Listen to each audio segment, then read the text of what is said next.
नमो Narayan. गुरुमंत्र with दाती महाराज के YouTube के channel पर सभी मित्रों का, सभी साथियों का हृदय से स्वागत, अभिनंदन, आभार। जय शनि महाराज, जय गौ माता, वंदे मातरम। ओम ग्राम ग्रीम ग्राम शाह गुरुवे नमः। बृहस्पति देवताय नमः। यह आज विषय है देवादिदेव बृहस्पति देव का राशि परिवर्तन। 13 महीनों के बाद देवादिदेव बृहस्पति देव स्वराशि धनु से मकर राशि में प्रवेश करेंगे और मकर राशि में पहले से देवादिदेव शनिदेव गोचर कर रहे हैं। तो बृहस्पति देव और शनिदेव का मिलन मकर राशि में हो रहा है। 20 नवंबर सन 2020 दोपहर 1:25 पर देवगुरु बृहस्पति शनिदेव के साथ मकर राशि में प्रवेश करेंगे। और मकर राशि में जब देवादिदेव बृहस्पति देव प्रवेश कर रहे हैं उस समय उत्तरा आषाढ़ नक्षत्र है। तो यूं कह सकते हैं देवगुरु बृहस्पति देव उत्तराषाढ़ नक्षत्र में मकर राशि में प्रवेश करेंगे और यहां 20 नवंबर से 6 जनवरी 2021 तक बृहस्पति देव उत्तरा आषाढ़ नक्षत्र में रहेंगे।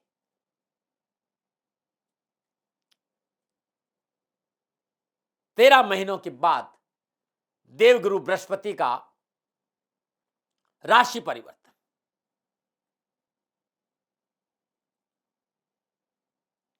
भगवान शनि के साथ देवगुरु बृहस्पति अब गोचर करेंगे मकर राशि में।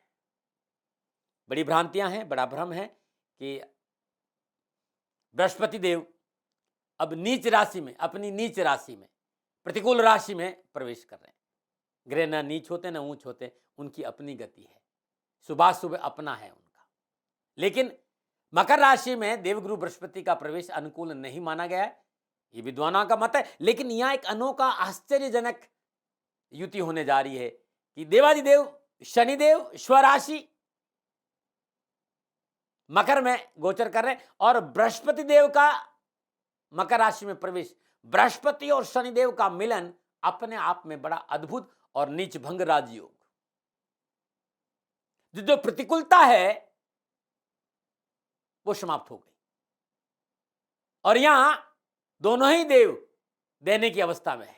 दोनों ही थप्पड़ फाड़कर 12 के 12 राशियों को कुछ न कुछ जरूर देंगे यदि उनकी जन्मकुंडली में बाकी ग्रह सब योगा योग ठीक है। तो मैं यहां कहना चाहता हूं क्योंकि मेरे आराध्य देवादिदेव शनिदेव है और शनिदेव की आराधना में रहते हुए हमेशा मैंने वो बात कही जो मेरा अनुभव है। न मेरा लादने का स्वभाव है, न मैं विवाद करता हूं और न मुझे तर्क करना आता है। ये मेरा अपना मत है। सभी विद्वानों को प्रणाम करते हुए ये कहना चाहूंगा कि ये मेरा मत है, मानो न मानो आपकी मर्जी। यहां भगवान शनिदेव दातार बनेंगे क्योंकि भगवान शनिदेव को बृहस्पति का मिल रहा है साथ। 6 जनवरी 2021 तक उत्तराषाढ़ नक्षत्र और उत्तराषाढ़ नक्षत्र सूर्य का नक्षत्र और सूर्य और बृहस्पति में मित्रता है। 6 जनवरी से बृहस्पति देव नक्षत्र परिवर्तन करेंगे, श्रवण नक्षत्र में प्रवेश करेंगे। 6 जनवरी से लेकर 4 मार्च 2021 तक श्रवण नक्षत्र में रहेंगे और श्रवण नक्षत्र चंद्रमा का नक्षत्र है। चंद्रमा और बृहस्पति में मित्रता है। फिर 4 मार्च से लेकर मेरी बात को बड़े ध्यान से समझने की कोशिश करिएगा कि जो मैं समझाने जा रहा हूं वो बहुत अद्भुत है आपके लिए और ये गणनाएं आपको बड़ा लाभ देगी क्योंकि आप समझ लेंगे तो आपका बड़ा अच्छा रहेगा। बृहस्पति देव उत्तराषाढ़ नक्षत्र 6 जनवरी से और 6 जनवरी के बाद 6 जनवरी से 4 मार्च तक श्रवण नक्षत्र और 4 मार्च से लेकर 20 नवंबर 2021 तक धनिष्ठा नक्षत्र में रहेंगे और धनिष्ठा नक्षत्र मंगल का नक्षत्र है और मंगल और बृहस्पति में मित्रता। तो सूर्य और शनि का मिलन, निज भंग राजयोग और तीनों के तीनों ग्रह, तीनों के तीनों नक्षत्र देवादिदेव बृहस्पति देव के मित्र नक्षत्र हैं और वहां बैठकर देवादिदेव बृहस्पति देव अनुकूल, लाभदायक और सफलता से भरा हुआ संकेत हम सब के लिए दे रहे हैं। मित्रों,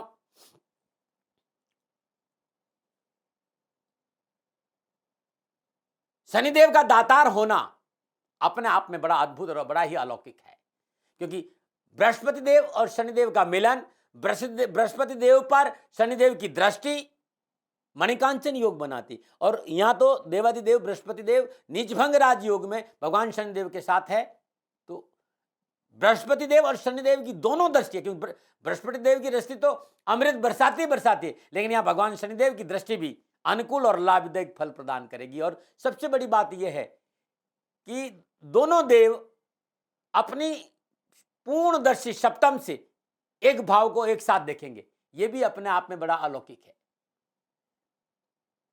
ये जो बृहस्पति का शनिदेव के साथ भ्रमण काल है, 12 राशियों के लिए कुछ न कुछ लाभ जरूर देगा। स्वराशि शनिदेव मकर राशि में और बृहस्पति देव का प्रयोग नीचभंग राजयोग के कारण बृहस्पति देव का जो प्रतिकूल प्रभाव था पूर्णतः समाप्त हो गया। और फिर याद दिला रहा हूं मैं बार बार कि बृहस्पति देव और शनिदेव का मिलन मणिकांचन योग बनाता है। देवादिदेव शनिदेव देने के लिए तैयार बैठे हैं और बृहस्पति देव ने उनका साथ दिया, यानी 2 और 2 11। शनिदेव होंगे दातार, भरेंगे आपकी झोलियां, मिटेंगे आपके कष्ट और घर में आएगी सुख शांति। 5 अप्रैल 2021 से लेकर 14 सितंबर 2021 तक अतिचारी रूप में बृहस्पति देव कुंभ राशि में चले जाएंगे। 18 जून से लेकर 19 अक्टूबर तक वक्री अवस्था में रहेंगे उसी वहीं पर, और 19 अक्टूबर से पुनः बृहस्पति देव मार्गी होंगे और 14 सितंबर से 20 नवंबर तक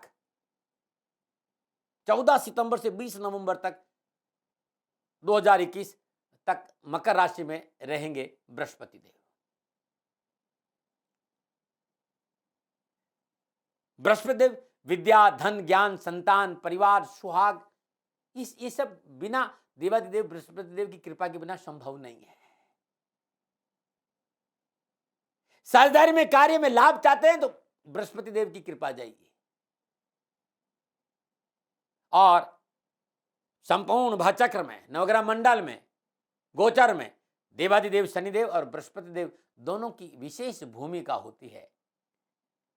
ये दोनों ग्रह यदि अनुकूल और लाभदायक अवस्था में है तो अमन है, चैन है, शांति है। एक महत्वपूर्ण बात यह है कि ये जब दोनों ग्रह अनुकूल और लाभदायक फल प्रदान करते हैं तो मनुष्य शकुन और शांति से जीता है।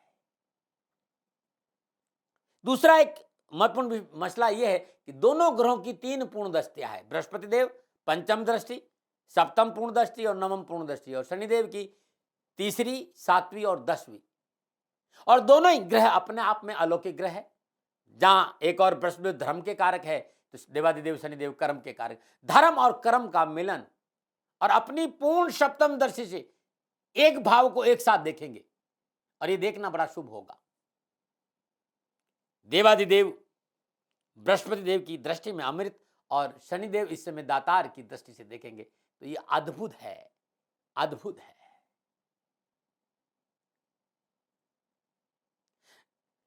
देवगुरु बृहस्पति का अपना प्रभाव है। जीवन में सुख, स्वास्थ्य, समृद्धि, सकारात्मकता बिना देवगुरु बृहस्पति की कृपा से मिल नहीं सकती।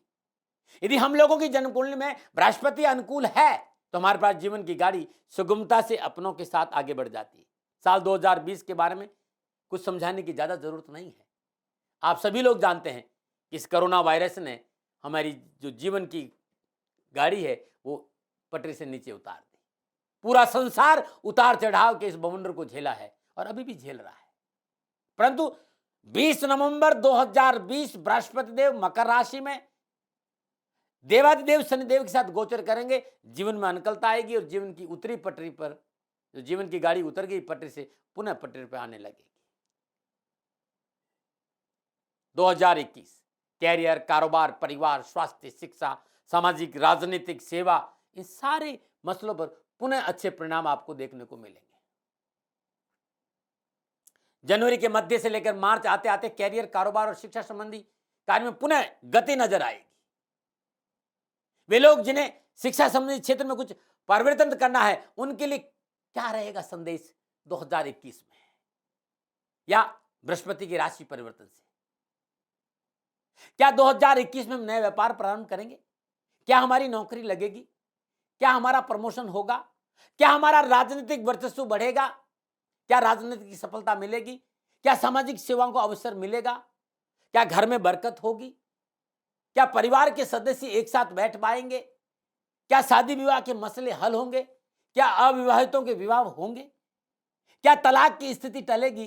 क्या घर में पैसा आएगा? क्या संतान को सफलता मिलेगी? ये सारी बातें देवादिदेव बृहस्पति देव के क्षेत्र में आती हैं। और अब हमको और आपको झांकना होगा अपने भीतर में, हम कहां खड़े हैं, क्या है हमारा लक्ष्य?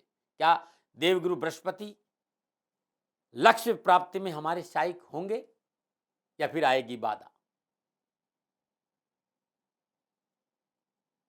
इस विषय पर लेकर मैं आपके सामने हूं कि देवगुरु बृहस्पति का राशि परिवर्तन कैसा रहेगा। इन देवादिदेव बृहस्पति देव की संपूर्ण जानकारी के बाद अब मैं बात करूंगा वृश्चिक राशि पर बृहस्पति के राशि परिवर्तन का क्या प्रभाव। तो वृश्चिक राशि वालों, बृहस्पति देव पंचम और दूसरे भाव के स्वामी हैं और शनिदेव तीसरे और चौथे भाव के स्वामी हैं। देवादिदेव बृहस्पति देव इन चारों भावों के स्वामी होकर, मतलब शनिदेव और बृहस्पति दो भाव के स्वामी, चार भाव हो गए, इन चारों भावों के स्वामी होकर तीसरे भाव में गोचर कर रहे हैं दोनों देव। और बृहस्पति देव की पंचम दृष्टि पूर्ण पंचम दृष्टि सप्तम भाव पर, सप्तम दृष्टि नवम भाव पर और नवम दृष्टि 11वें भाव यानी लाभ भाव पर है। अब वृश्चिक राशि वालों, कैरियर और कारोबार की दृष्टिकोण से बात करूं तो शनिदेव और बृहस्पति देव का जो मिलन है ना, वृश्चिक राशि वालों के लिए पौबारा 25 है, एक मुहारा है, मतलब इससे ज्यादा शुभ समय हो नहीं सकता। अद्भुत लाभदायक परिस्थितियां उत्पन्न करेगा, आपके साहस और पराक्रम में वृद्धि होगी, व्यवसाय में आर्थिक लाभ के नवीन स्रोतों की प्राप्ति होगी, नौकरी और कारोबार दोनों क्षेत्रों में अनुकूल सफलता प्राप्त होगी। आर्थिक कमी के कारण रुके हुए जो सभी कार्य वो नई गति मिलेगी। वाणी की अनुकूलता भी कारोबार की स्थिति को मजबूत करेगा। हर प्रकार से समय आपके लिए अनुकूल और लाभदायक है। जैसे ग्रह योगायोग है, नौकरी में किसी प्रकार का ऊंच नीच या परेशानी का सामना आपको करना नहीं पड़ेगा, परंतु अनावश्यक भय, भ्रम और भ्रांति को आप अपने ऊपर हावी नहीं होने दें। नौकरी में मनोनुकूल लाभ, सफलता, स्थानांतरण और प्रमोशन के योग भी है। तो पैसे को लेकर, नौकरी को लेकर, व्यापार को लेकर, कैरियर को लेकर कहीं कोई तनाव नजर मुझे आ नहीं रहा वृश्चिक राशि वालों इस राशि परिवर्तन में।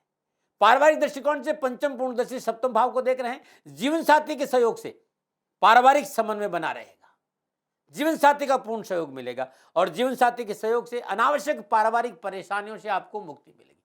दाम्पत्य जीवन खुशियों से भरा रहेगा और जीवन साथी का पूर्ण सहयोग प्राप्त होगा। पारिवारिक जीवन अनुकूल बना रहेगा, संतान का सहयोग मिलेगा, घर परिवार में सौहार्द का वातावरण आपके उत्साह में वृद्धि करेगा। आप अविवाहित है तो शादी का योग है और आप विवाहित है तो संतान का योग भी नजर आ रहा है। उच्च प्रतिष्ठित व्यक्ति की मित्रता के कारण अनावश्यक परेशानी और झमेलों से बड़ी सहजता से छुटकारा मिलेगा। इस समय आपका सामाजिक सरोकार बढ़ेगा, पिछली पारिवारिक परेशानियों से मुक्ति मिलेगी और पारिवारिक सदस्यों के साथ बैठने का अवसर मिलेगा। संतान पक्ष अनुकूल रहेगा और संतान की शिक्षा और शादी विवाह के मसले भी बड़ी सहजता से आपसे निपट जाएंगे। तो बहुत सुंदर समय, कहीं कोई तनाव नहीं। आप युवा वर्ग हैं वृश्चिक राशि वालों, तो युवा वर्ग के लिए यह समय बहुत अच्छा है। कैरियर और कारोबार की बात करूं तो बड़ा अच्छा समय, शिक्षा की बात करूं तो बड़ा अच्छा समय, उच्च शिक्षा की बात करूं या विदेश यात्रा की बात करूं, कहीं बाहर पढ़ने की बात करूं, हर दृष्टिकोण से युवाओं के लिए यह समय बड़ा अच्छा है। पिता का सुख और सहयोग मिलेगा, बाहर जाने के प्रबल योग है, सभी प्रकार के कार्यों में कम प्रयत्न में अधिक सफलता है। वैवाहिक और मंगल कार्यों में सफलता मन के अनुकूल होगी। समय का लाभ उठाए, transport, construction, publication, agent, commission या फिर फिल्म इंडस्ट्री, खिलाड़ी, कलाकार आप है युवा लोग तो बहुत सुंदर लाभदायक समय है। पैतृक संपत्ति के विवादों से भी आपको छुटकारा मिल जाएगा, तो बहुत सुंदर समय है। आप विद्यार्थी हैं, विद्यार्थियों के लिए यह वर्ष मेहनत के अनुसार फल देने वाला होगा। विद्यार्थी प्रयत्नशील है, पढ़ाई में लापरवाही नहीं बरते, पढ़ाई में सफलता मिलेगी और समय अनुकूल है। बस हाँ, लापरवाही करे तो परिणाम प्रतिकूल मिल सकता है, इस बात का भी ध्यान रखें। तो विद्यार्थियों के लिए भी समय अनुकूल है, बस परिश्रम करना होगा। स्वास्थ्य के दृष्टिकोण से समय अनुकूल है, मानसिक और शारीरिक रूप से आप स्वस्थ और प्रसन्नचित्त रहेंगे। तब भी वृश्चिक राशि वालों, पीठ और पेट संबंधी कोई प्रॉब्लम है तो लापरवाही नहीं बरतें। यात्रा के दृष्टिकोण से अनुकूल समय, परिवर्तन जो राशि परिवर्तन हुआ है यात्राओं के दृष्टिकोण से अनुकूल रहेगा और अनुकूल कारोबारी यात्रा, घूमने फिरने का अवसर मिलेगा और यात्राएं शुभ और मंगलमय रहेगी, क्योंकि 13 महीनों के बाद बृहस्पति राशि परिवर्तन करे और 13 महीने मकर राशि में रहेंगे। ये अलग बात है कि कुछ दिन के लिए वो कुंभ में भी आएंगे, लेकिन जिस तरीके के योगायोग है, कुछ बातें जो मुझे बताना बहुत जरूरी है। वृश्चिक राशि वालों, इस समय घर, मकान, दुकान या ऑफिस में परिवर्तन की संभावना है। आप अपना घर बदल सकते हैं, आप अपना ऑफिस बदल सकते हैं, दुकान बदल सकते हैं, काम बदलने का मन होगा, लेकिन ये परिवर्तन आपके लिए अच्छा नहीं है। जहां आप हैं वहीं आपका भला और उसी में आप रहे। शत्रु षड्यंत्र कर सकते हैं, सावधानता, इस बात पर विशेष ध्यान रखना है। आपका स्वास्थ्य ठीक रहेगा, लेकिन सितंबर 2021 का महीना विशेष सावधानी का संकेत दे रहा है। आक्रमण स्वभाव आपकी सोचने की क्षमता हर लेगा, इसलिए संयम और सोच विचार कर कार्य नहीं करेंगे तो अपनों से दूरी की प्रबल संभावना। फिर याद दिलाना चाहता हूं, पेट और पीठ, ये दोनों चीजों में स्वास्थ्य के दृष्टिकोण से लापरवाही नहीं बरतें। अब परेशानी है तो उपाय यह है कि आप हर रोज प्रातःकाल नित्य कर्म स्नान उपरांत सूर्य को जल दें और भगवान शिव का जलाभिषेक करें, और जल में आप मिश्री डाल देते हैं शिव अभिषेक में, तो मुझे नहीं लगता कि आपके पास परेशानी रहेगी। किसी गरीब निर्धन लोगों को सामर्थ्य अनुसार भोजन का दान देना भी इन 13 महीनों में आपके लिए अच्छा रहेगा। और कहीं भी कैरियर संबंधी कोई रुकावट आ रही हो तो धर्म स्थान में सफाई में काम आने वाली वस्तुओं का दान दीजिएगा, आपके लिए बड़ा शुभ रहेगा। नमो नारायण। मैंने अपने विचार आपके सामने रखे, कोशिश करी कि जो गणनाएं मेरे अनुभव के आधार पर संकेत दे रही मैं आपको बताऊं। लादने का स्वभाव मेरा नहीं है, दावे में करता नहीं, और वार्तालाप आप अच्छी तरह जानते हैं कि मुझे विवाद आते नहीं। आप कुछ भी कह सकते हैं, ये आपका अधिकार है। मैं आपके अधिकारों का अतिक्रमण न कभी किया हूं, न करने की संभावना है।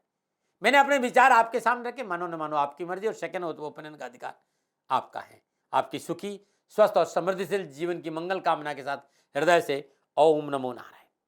जय शनिदेव, जय गौ माता, वंदे मातरम। गुरु मंत्र विद दाती महाराज, ये आपका चैनल, और मैं श्रद्धा से इस पे आता हूं, और जो भी बताता हूं राष्ट्र हित में बताता हूं। पुनः हृदय से आपकी सुखी, स्वस्थ और समृद्धशील जीवन की मंगल कामना के साथ सबको मेरा नमो नारायण, नमो नारायण। मित्रों, पिछले 30 साल से मैं गायों की सेवा में हूं।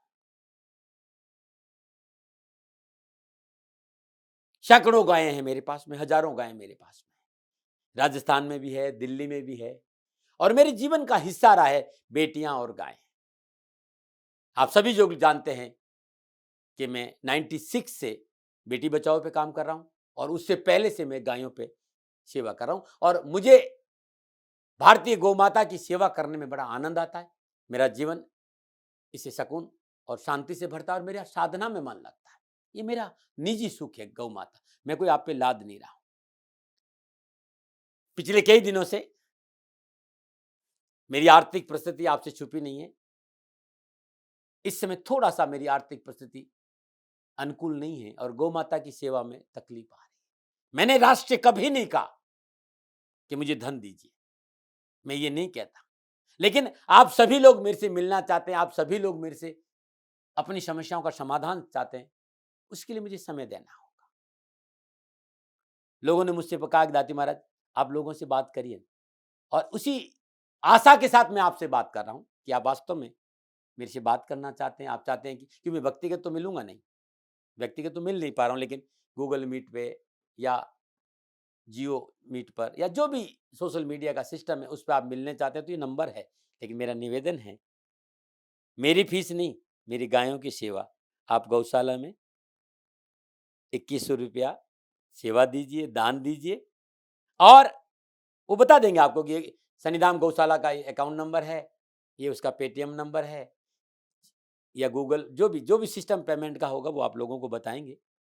इतना सा मुझे सहयोग करिए, और जब आप मुझसे मिलना चाहेंगे तो वो लोग जरूर, मैं आपका सहयोग कह रहा हूँ, इससे मैं ये नहीं कह रहा हूँ कि मुझे धन दीजिए, लेकिन मेरी गायें सुखी हो गई तो मेरा मन बहुत प्रफुल्लित और प्रसन्नचित होगा।